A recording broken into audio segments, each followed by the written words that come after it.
Actu Sorceleur, merci à tous d'être au rendez-vous de cette émission sur votre télévision, HK6 Télévision, la télé au-delà de l'imagination. Et ce soir, dans ce numéro d'Actu Soir, on en parle encore et toujours de cet accord justement, cette signature de l'accord de paix entre la République démocratique du Congo et le Rwanda sous la médiation de l'administration de Donald Trump. On en parle ce soir avec nous sur ce plateau. Messieurs Alain Camille, analyste de questions politiques, coordonnateur national de la jeunesse au sein de l'ADEFAT, parti cher à l'honorable Jean-Louis Kalambanguindou. Monsieur Camille, bonsoir et bienvenue. Bonsoir Monsieur Nathan, bonsoir à mes très chers compatriotes que j'ai toujours porté à cœur. Je crois bien que pour des raisons purement étatiques et patriotiques, nous nous sommes engagés à éclairer la lanterne de ce peuple chaque fois que ce peuple semble être embourbé dans l'obscurantisme qui ne dit mot. Alors, dans le but justement de donner des lumières, comme vous venez de l'évoquer tout à l'heure, il y a eu signature de l'accord entre la RDC et le Rwanda. D'emblée, d'abord pour commencer, est-ce que vous saluez cet accord? On peut dire que c'est une victoire diplomatique sous le leadership du président Tshisekedi. En tant que porte-parole de l'Union sacrée dans la province du Haut-Katanga, nous avions soutenu de fond en comble et nous étions dans une joie expansive.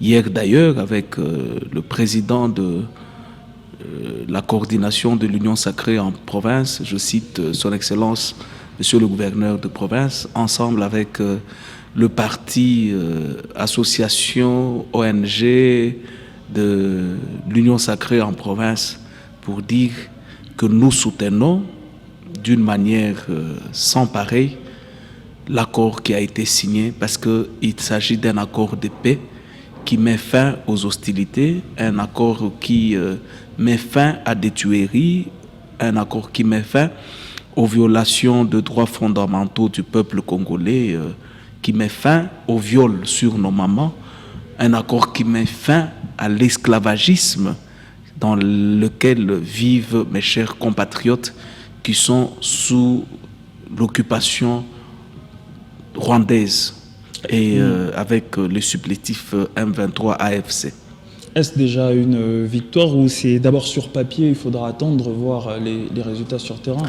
Je crois bien qu'à l'issue de cet accord, les deux parties ont convenu au respect de l'intégrité territoriale de chaque pays et de la souveraineté nationale. Ils ont convenu qu'il y ait des engagements de chaque pays envers des mouvements terroristes dans l'un des pays. Ils ont convenu au désarmement, ils ont convenu à la reprise de la vie normale de réfugiés. Ils ont mis sur pied une coordination qui va devoir suivre de près l'exécution des avancées de cet accord. Et c'est ainsi que nous, Congolais, nous avions eu à mettre fin à ce poison de la prétendue menace du FDLR qui se trouverait sur le sol congolais. Nous avions accepté qu'ensemble, que même si le Rwanda veut être à nos côtés, que le Rwanda vienne, qu'on puisse identifier en réalité qui sont les FDLR, qui sont une menace existentielle pour le Rwanda, afin de le bouter dehors. Mais je crois qu'au mieux que je sache, nous ne regorgeons pas de FDLR sur le sol congolais. S'ils sont là, je crois bien que le délai de 30 jours donné pour l'exécution de cet accord va devoir parler amplement de la présence des FDLR ou pas. Je crois bien que c'est une victoire diplomatique parce qu'il y a eu déploiement de l'intelligentiel tshisekédiste qui a pondu aujourd'hui avec l'intelligence, avec les stylos seulement, qui a pondu une paix, pas une paix semblable au feu de paille qui s'allume très vite et qui s'éteint très vite, mais une paix durable. Et ça, nous saluons cette manière de faire du président Félix-Antoine Tshisekedi ensemble avec le gouvernement congolais. Alors, est-ce qu'on peut parler justement d'une victoire diplomatique ou une certaine opinion pense qu'il s'agit là d'un bradage de minerais? Parler d'une victoire diplomatique, je crois qu'elle en est plus qu'une.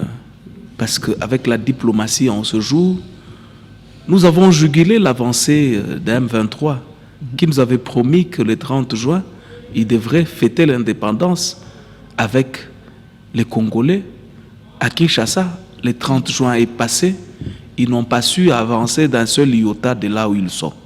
C'est pour vous dire que c'est une victoire diplomatique que nous saluons. Le chef de l'État était bien clair, et je venais chaque fois sur ce plateau dire qu'il a mis sur pied 3 options pour mettre fin à ces conflits. Il y avait l'option diplomatique, l'option militaire et l'option politique.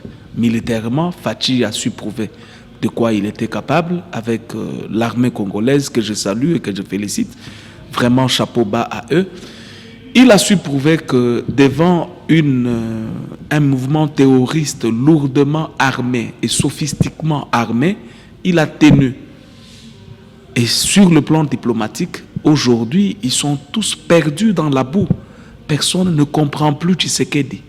Ceux qui se mettaient à compter le long du jour le nombre de voyages de Tshisekedi sont éperdument perdus. On leur demande, mais avez-vous vu le résultat de voyage de Félix-Antoine Tshisekedi? Il ne voyage plus, mais il a eu à inculquer dans la communauté internationale des valeurs fondamentales pour le respect de la charte de l'ONU, pour le respect du territoire congolais, pour le respect du peuple congolais. Il a remis le Congo sur la scène mondiale et aujourd'hui on parle du Congo même au niveau de la maison ovale, de la Maison Blanche. Et ça, c'est Tshisekedi et nous lui devons énormément.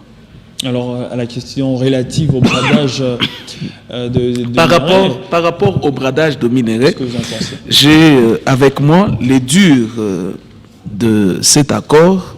Je l'ai lu minutieusement. Jusque-là, je n'ai vu un seul paragraphe qui parle du bradage de nos minerais. C'est un argumentaire des opposants qui sont dans l'ambivalence des sentiments, comme je l'ai toujours dit, qui offrent au peuple congolais, comme je l'ai toujours dit, une scène semblable à la scène vécue lors de la tentative de la construction de la tour de Babel. Chacun a son langage. Certains sont allés aux États-Unis pour dire, écoutez, au Congo, il n'y a plus de minerais. Ne signez pas cet accord. Certains ont dit, mais écoutez, c'est le Rwanda qui sort gagnant dans cet accord. N'y apposez pas votre signature. Certains ont dit, écoutez, à l'issue de cet accord, on va brader nos minerais. Mais je l'ai lu. Même le titre, on peut même zoomer. C'est l'accord de paix entre la République démocratique du Congo et la République du Rwanda. Nulle part, il est écrit qu'il s'agit du bradage de nos minerais. C'est ça l'accord qui a été conclu. Je crois bien que le peuple congolais qui nous suit sait comprendre qu'il s'agissait d'un chantage ou d'une diabolisation de l'opposition qui a perdu la pédale. Une opposition d'ailleurs la plus petite qui puisse exister en République démocratique du Congo. Ça, c'est l'intelligentsia Tshisekedi qui a fait taire le canon, qui a fait taire les Kalachnikov, qui a fait taire les armes, les chars de combat. Ça, l'accord de paix entre la République démocratique du Congo et la République du Rwanda. Jamais on parle de l'accord de la contrebande minière, jamais on parle de l'accord du bradage de minerais congolais. C'est ce qui a été signé aux États-Unis. Voilà. Jusque-là. À moins qu'il est prévu qu'il y aura d'autres accords qui seront signés, et nous reviendrons sur ce plateau éclairer la lanterne du peuple congolais. Très bien, Monsieur Camille, on va rebondir également sur cette question relative à la neutralisation de FDLR. Il ressort justement qu'il faudrait que donc, le retrait de troupes rwandaises est tributaire au fait de la neutralisation de FDLR par l'armée congolaise. Alors, à cette question, pensez-vous que c'est une façon de retarder le processus de retrait? Le processus, on a donné à ce processus ne fût-ce que 30 jours. Le jour qu'il y a eu signature de cet accord, il y a eu un ultimatum de 30 jours.